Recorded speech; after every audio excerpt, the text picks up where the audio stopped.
Welcome to the Explosion Network. I am Ciaran, host of Early Late Nights, and I am joined for our very first eSports interview by the one and only off-tank player from Team Australia and formerly of Darksided, Punk. How are you, Punk?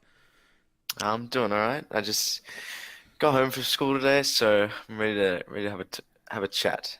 Definitely awesome. Glad you could stop by, and thank you very much for giving me your time. I'd love to start with, could you give, just for our audience, just in case they don't know who you are, just a bit of a breakdown of who you are, what do you play in Overwatch, and a bit of an icebreaker, who is your least favorite character in Overwatch? All right. Well, I'm Punk. I played for Team Australia off tank. Pretty much only Diva because that's like the only good off tank right now. So I'm kind of locked on her. Love to play a bit of Zarya every now and then, but um, my least favorite hero is probably Brig, just because Probably she just Brie. it's a no fun hero. So No, I'm a support main myself, so there's a lot of yeah, times where a Brig just runs at you and it's like, oh, okay, cool, awesome, let's get smacked for a little bit. yeah, Um, pretty much. but it's good to hear. We'll dive into a lot of that, especially the Diva talk a bit later. But first, how did you get into professional gaming? Like, what was there a moment for you where you realized that, oh crap, okay, I can do this for a living, or I can do this a bit more seriously? Um, well, I started watching like CS. I started playing CS like with my just with my friends, and like we were all really bad.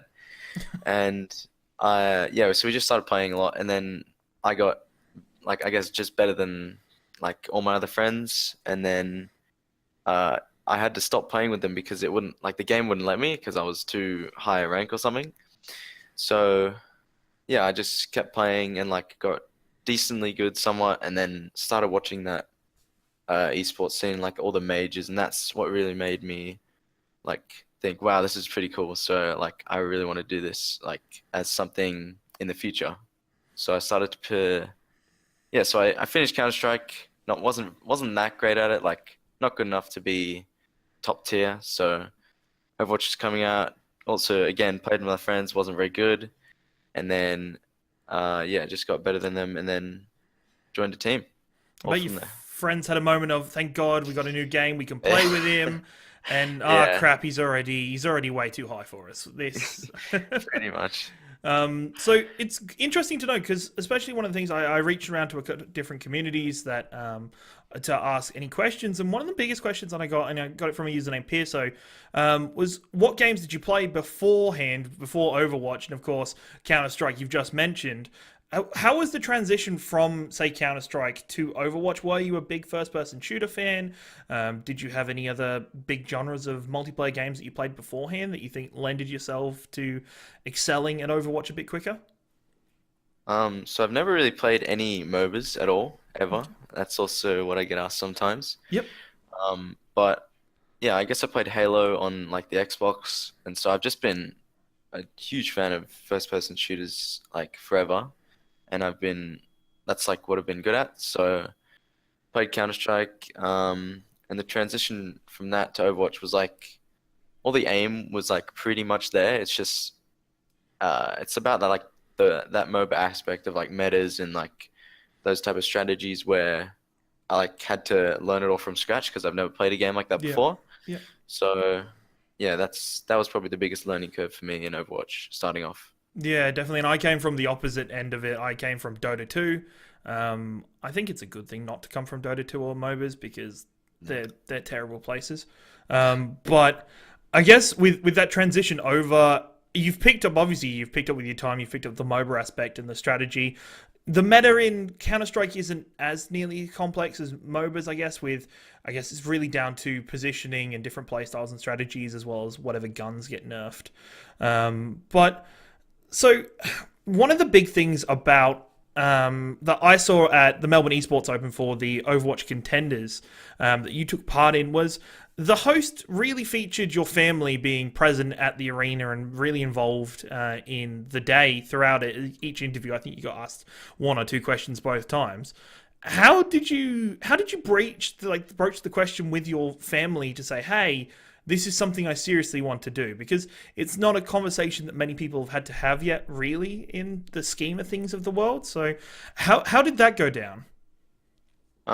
So that's really only happened like recently because I'm not uh, I'm not that old and I haven't committed like a lot of my time, I guess, or a lot of my uh like effort into this like pursuing this yet. So I've just been kind of doing it on the side and they've been kind of like, "Oh yeah, you can do that. That's fine." But like you still got to do school. Yep, definitely. So I've only really had that like talk, I guess, of I really want to take this somewhere pretty recently, like almost just at the World Cup where Yep. played on the world stage and like yes, that was just really that was a big thing for me. And so I kind of yeah, I'm gonna start talking to them about that and like have been recently. And that's crazy, especially for me to hear, and I'm sure many people listening to hear that you haven't like fully dedicated yourself yet to this, that you've got to the level you've attained so far by, still having to go to school and still having to keep up with the social life. And that's really impressive to see, to even think where your potential to go, where if you were to have a life where you could dedicate yourself to more time in Overwatch and more time progressing as a professional player. And I think that lends itself to one of the other another user, Naya, said, "What's is it difficult balancing school and training and social lives in your current lifestyle?" Um, I think to an extent it is like although my time is pretty like full on, there's no like usual spare time that I have. It's like go to school, do homework if I have some when I get home, or like training on some days, and then scrim for like 4 hours. Yeah, So, and then go to bed. So it's like it fits pretty much perfectly in like the balance of things. So I don't have to like miss out on something or like cut training or something. Like it all just fits, I guess. So if anything was to happen more, then I guess something would have to go. But uh, yeah, at the moment it's just like it's really full on. Like yeah. I don't have much relaxing or off time besides the weekends, pretty much. Yeah, no, definitely. That sounds intense. I wouldn't even imagine. And especially speaking to people today about your position, your role. A lot of people who I guess are the older generation of gaming now couldn't imagine the amount of effort and time that players like yourself have to put in to be able to balance school. And I said to somebody today, imagine having to go and tell your school or tell somebody, hey, I'm going to Thailand to go play in this game, in the World Cup of this game, to represent Australia. And one of these users mentioned, oh, I had difficulty trying to convince my school I won a competition about short stories. So there's definitely been a large change in the way esports is seen and the way esports is interacting with lives now. So it's really good to see you're finding somewhat of a balance here, and hopefully it doesn't get too much Yeah, harder for you. yeah, I hope so. I've only got one more year left of Yep. school, so we'll see. Yeah, no, definitely. So Overwatch Contenders Finals. So I was lucky enough, as I said, to attend the final, and I think you may have almost single-handedly, along with the rest of your team on Darksided, provided one of the best moments of Overwatch I've ever seen live. If you haven't watched this, go check it out. It's the last minute of Rialto in their semi-final game with the Diva bomb that pretty much saved your finals hopes. Mm. That was truly amazing, and it was a really fun moment. How do you, looking back at the contenders finals? Do you look back on them fondly? What did you think of the event as a whole? I think that was like the best event that I've ever been to, pretty much, just because it was in this massive stadium. The crowd was like, it was really electric, and the atmosphere was just insane while we were playing there. And yeah, I guess both Order and Darkside at the time provided pretty much the best Overwatch game that I've been a part of. Yep. And it was just amazing to play on the stage. And I'm just glad that we got past that game and won it Yep. because last time we got knocked out in the semis in season one, and that was like Yes. Yeah. pretty Exact same devastating because that position. was also Yeah. very close. Yep. So yeah, to get past that, I knew we also had some team issues like just before the event, and Hmm. so I wasn't going into it expecting to like smash it out and like have a really, really good chance at the finals. I just knew we're gonna give it our best shot and we'll see how we go. So Yeah, that was no, a really good definitely. result for that. And you and the rest of the guys in Darksided, I think you definitely made yourselves fan favorites for the event. I think going into the grand final against the dominant Sydney Drop Bears, the crowd was behind you guys. The crowd really, most people Mm. love a good underdog story, but I think with how you played throughout that semi final, really won a lot of people over. Um, I had somebody I'd actually taken to the event had bought some merch beforehand, and for somehow he'd ended up with an order hoodie, but the dark sided jersey, and he kept flicking between the two throughout the match. So Yeah. dedication at its finest there. Yeah. But so speaking of the issues with Darksided, shortly after the event, it was announced that Darksided would be disbanded. And I think for a lot of members, especially of the Overwatch contenders scene, were pretty disappointed by it. You'd gone such a long way, and especially how far you'd come and developed since season one of Contenders. I'm guessing, was the disbanding something that you saw as a team on the horizon, or you kind of knew it was going to happen, or did it come out of nowhere? I think I could see it coming just because, like, over a long period of time, there was just personalities clashing, I think. And another thing that was potentially a reason for that was just so me and Yuki were on the World Cup team, Hmm. and we pretty much had to scrim 2 or 3 times a week, Hmm. and that like Darkseid had already had a really like rough schedule with scrims and stuff, just because people have work and like it just was really a mess. And so adding these like 2 days that we got cut to play with the World Cup, it was just like I guess a drag for some of the other members on the team who just saw it as oh we don't really have good preparation coming into this LAN and like people aren't committing their all to this, I guess. So Yeah, I guess I definitely. could see it coming. Is there anything when you look back at your time with Darkseid, two pretty, I in my opinion, very impressive seasons of Contenders. Do you think is there anything you yourself would change or try and do differently, or something you've learned about the team situation that you are going to bring into your next team environment that you no doubt will join pretty soon, hopefully? I think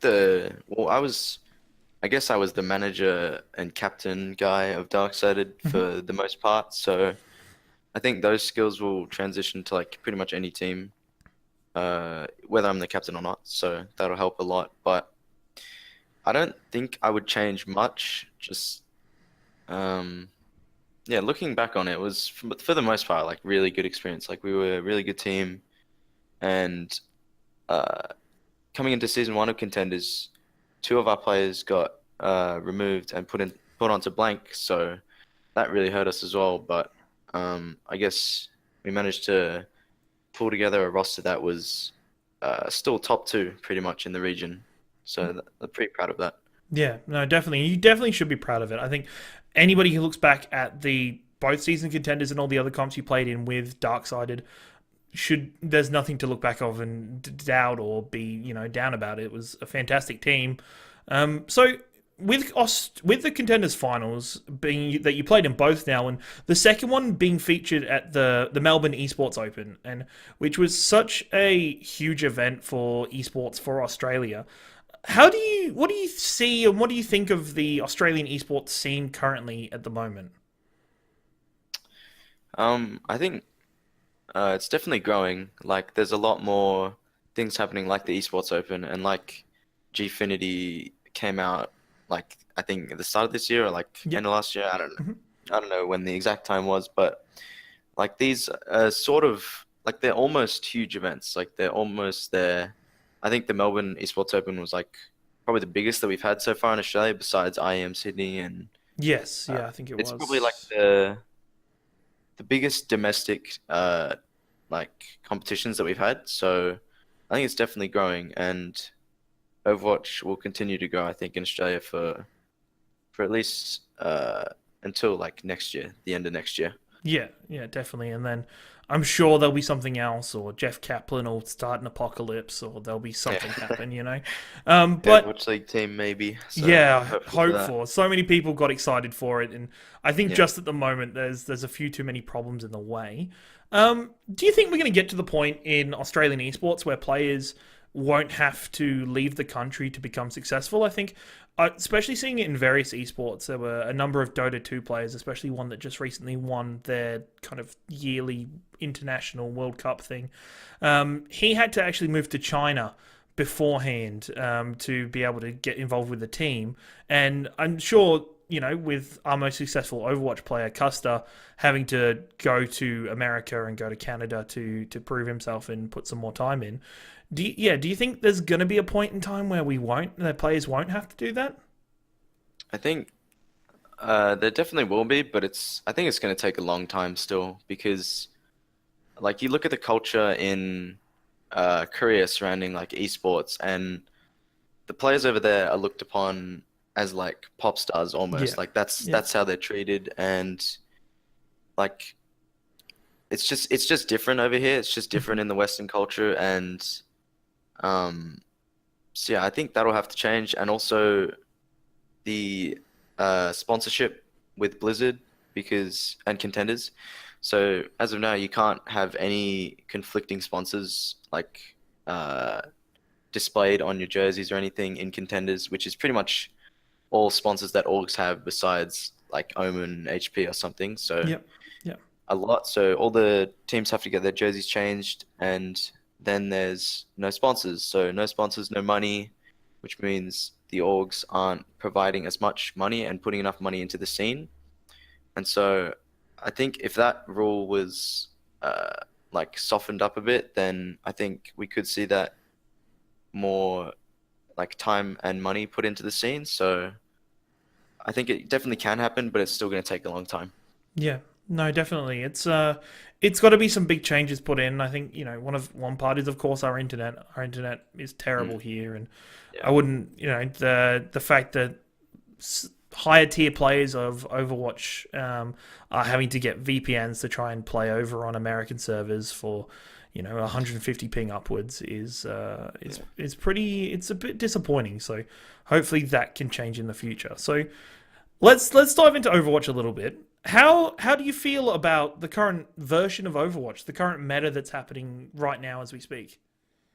The meta right now is really, I think it's really good. The only thing that I would change is maybe just like nerf Sombra just the slightest amount, just because I don't think hacking is a very good ability, especially since I play Diva, and that's Of course, pretty it's much the makes me bits. useless. Yep. So no, but I think the meta right now means there's a lot of different comps that are viable, and there's a lot of counter picking, which I think is what Overwatch strives to be. Mhm.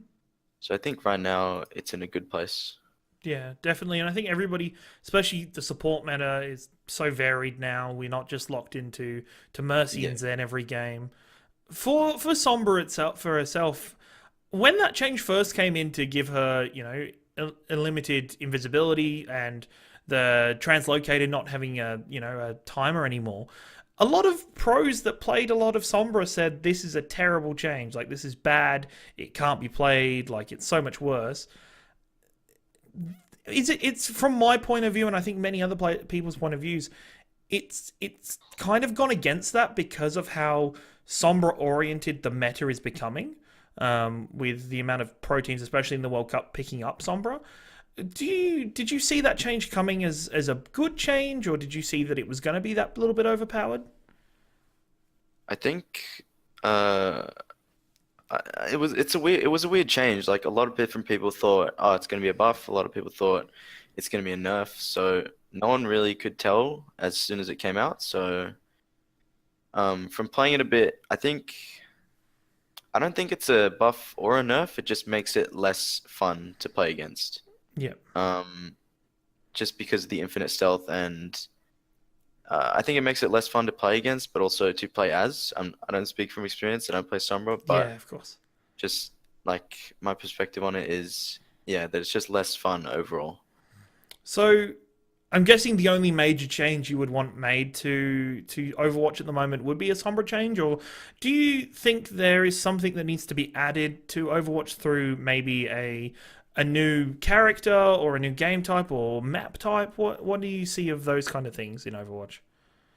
A lot of people saying like role queues or an SR reset, and I think those are good like changes because most of the issues with Overwatch come from matchmaking and like the connotations around matchmaking. So I think I'm not sure which option would be the best for competitive, but I think they should at least give one a go and see how it works. Yeah, and I think I was very vocal and very positive towards the looking for a team setting that got added into the game, and I don't think that would affect your playstyle as much, but it doesn't seem to have had the effect that Blizzard wanted that to have.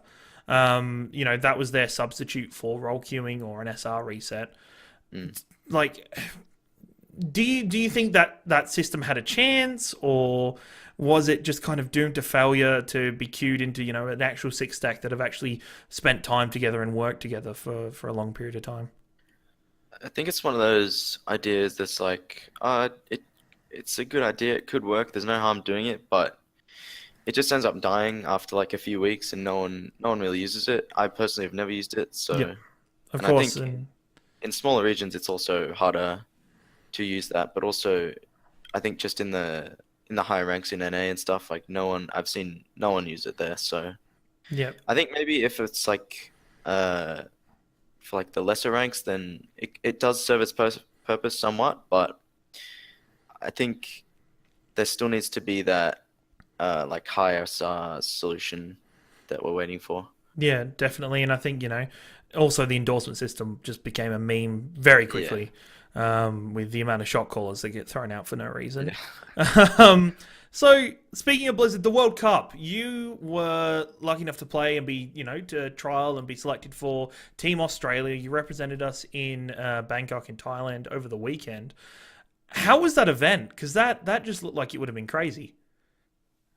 Yeah, it was insane. It was probably like I'd say the best week of my life, I guess, because it was just like a taste of what I think Overwatch League is going to be like, or like Hmm. playing in that type of environment. So also playing with Custer and Gumba was like almost eye-opening because they have all this knowledge from Overwatch League, and I got to like be around it and experience it, I guess. So that was really good, and also just playing on the world stage, like yeah, playing on stage was incredible, and the crowd also we had like a group of Aussie fans You who were did. just They were going cheering the whole nuts. time. So yeah, no, it was really cool. It was really good, and that kind of leads me to my next question. With you playing with Custer and playing with Overwatch League players, there are a number of them spread throughout the teams that you faced. How did that feel? Like, how did that compare to playing contenders? Because contenders, when you look at the contenders gameplay and you look at the scene, contenders to Overwatch League seems to be such the biggest jump and the biggest difference in play styles and in professionalism. What difference did that make coming through in playing with Custer or playing against, say, even though he's a commentator, Reinforce on Sweden, playing against those players on other teams that are pretty amazing in their own right? There definitely is a massive skill gap, I think, between like the Overwatch League and contenders, and um, yeah, just playing against pretty much these players who all have such a bigger baseline knowledge of the game is just like it's really nice, I think, because I got to transfer some of like my knowledge that Gummer and Custy gave and like all the other people into Darksided for a little bit while we were just scrimming from Australia. So Hmm. um, yeah, it's just like I said before, it's like a taste of what they do and what they know, I guess, in the Overwatch League all the time. Yeah, and I guess one of the big things about scrimming, especially with playing with Custer and you having the show match against Team Canada, what was it like playing against professional players of that highest tier on 150 plus ping? Uh, that was pretty good as well because we got to. That was like one of the first times we got a perspective on how good we like actually were, I guess, because The games were on fairly even ping. I know that Shawful had like Shawful 240 had like because 300 and he complained about the yeah, entire time. he he refused to buy a VPN before the game and then complained about ping. So Yep, yep. I guess that was on him. But like yeah, playing against these other Overwatch League players, there's not a huge gap between I guess the World Cup players and like Custer and Trill and Huss, like all those guys. There's not a huge gap between Overwatch League right now, I think, or NA contenders. So that's why I think that I think Trill he could definitely play in Overwatch League, and like I think the rest of us could all play in NA contenders for sure. So I don't know if you got a chance to see, but Overwatch League actually just put out a an article saying the top like 6 players to keep an eye on for Overwatch League, and both Trill and a Kraken were both mentioned in the yeah, article no, I did pretty see that. extensively. And I'm a huge Kraken fan. I Yeah. think he's a beast. I've never seen somebody do some monster plays on Ana like he has. So was it a bit surreal playing like lining up against like XQC and Agilities and Shawfall in that Team Canada Team Australia show match? It was at first, and then like as the game went on, we went super competitive with these like big names. So that's why I think like World Cup especially was a good opportunity to try and show that like these top players in Australia can compete with the rest of the world and some other big names. Like following Sweden, who pretty much had a full Overwatch League roster, bar Ryan Force, who was an analyst who they Yep. put on the team for some reason. Yep. Um, yeah, it's pretty amazing and it's a good place to show that yeah, all of like these top players can compete with the big names. So that was very good. No, it was really good, and especially I think Team Australia came through with some of my favourite plays of the group stages, and to show that you guys, even in that group stage, can stand with the best teams. You took China to 5 stages, to 5 games. Sadly, they're China on control points, and they just seem to be impossible. But you've now got BlizzCon ahead of you. Are you super excited? Are you kind of, has it set in yet that you're going to be on the biggest stage on BlizzCon for the World Cup against more of these teams with probably a little bit with even more higher tier Overwatch League players? Um, I it hasn't really set in fully, I think. Like I think it's only gonna happen when I get there, but like last year in the Sydney group stage, I was in the crowd and I was watching. I was like, man, that'd be really cool to be up there. And I never thought I actually would. But yeah, we just played in Thailand, and so that happened. And then it's gonna be surreal to play in front of that like even bigger crowd in BlizzCon. And yeah, I just think it'll be one of the best things ever. And I think, it's a perfect stage, as I've said previously on the show, it's a perfect stage for you to show NA contenders, Overwatch League teams, that you deserve a spot on their rosters. And I think you guys are gonna do that. I really have that hope, and I can see that in you guys, that all of you can prove yourselves and show how valuable you would be on a team.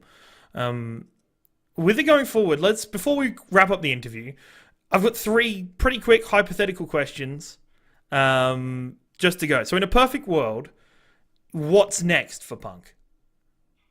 Uh, right now, I think the goal is to get into NA contenders on an academy team. Um, I think XL2, yeah, they came second in Yep. their Overwatch contenders, so I think joining them would be really nice as they're based in LA as well. So I think that's the main goal right now, and obviously after that, when I'm old enough, would be Overwatch League. Yeah, definitely. Um, It's but yeah, right 18, now, isn't it, to yeah, to it's join the 18. league? Yep. So yeah, right now it's just academy team in NA. Another question that leads pretty well. If you woke up tomorrow and all 20 Overwatch League teams handed you contracts, said, "Hey, Overwatch has made a super special rule decision that you can sign with one of us right now," who would you pick? Ooh, I think Gladiators. I really Gladiators, like. my Yeah, boys. probably like one of my favorite teams. So. Yep. No, definitely, definitely. You'd have to rob Bishu of a spot. Could you really do that? Maybe not then. And then final question: you're on a team eventually. Are there any players that you just desperately want to play with one day? Um, in Overwatch League. Yes, yeah, Overwatch League or any, just any. If you can randomly pick up a name and they're on your team, who would you I think pick? I'd love to keep playing with Chill, but obviously that's a very small chance of happening. But it Yep. could, so who knows? I think he's a really good player as well. And I Hmm. think I just enjoyed playing with all the people on Australian teams, so Yep. probably just those guys again. Yeah, and small to to boost you up a little bit more. Small quick story. When I actually was at Melbourne Esports Open, I ran into Custer randomly getting food, Oh yeah. and you were the player that he said to me isn't Punk a beast? Like Oh, isn't really? he a beast when we were watching it? I think it was in the middle of I think it was halfway between the grand final. So I see you've got some mad respect from Custer himself. I think a lot of people from around the Overwatch community have really opened up to your and realized how good you are at the game. So I'm sure we'll be seeing you at league level soon. Thank you very much for joining me for the interview. Is there anything you want to say? Or you want to sell yourself? Tell people to watch you on Twitch. Go for it right now. Follow me on Twitter at Pumpkinoz. That's it. That's the Do plug. it. Go to Twitter. Hit that follow button on Pumpkin Oz and say, hey, we came because of early late nights. Thank you very much for joining me. I honestly really appreciate it, especially for our first interview. All you guys watching, thank you. Please follow the Explosion Network, twitch.tv/Explosion Network for early late nights every Tuesday and Friday. Check out our website and follow us on Twitter at Explosion Pod. Thank you very much as always. I'll see you next week.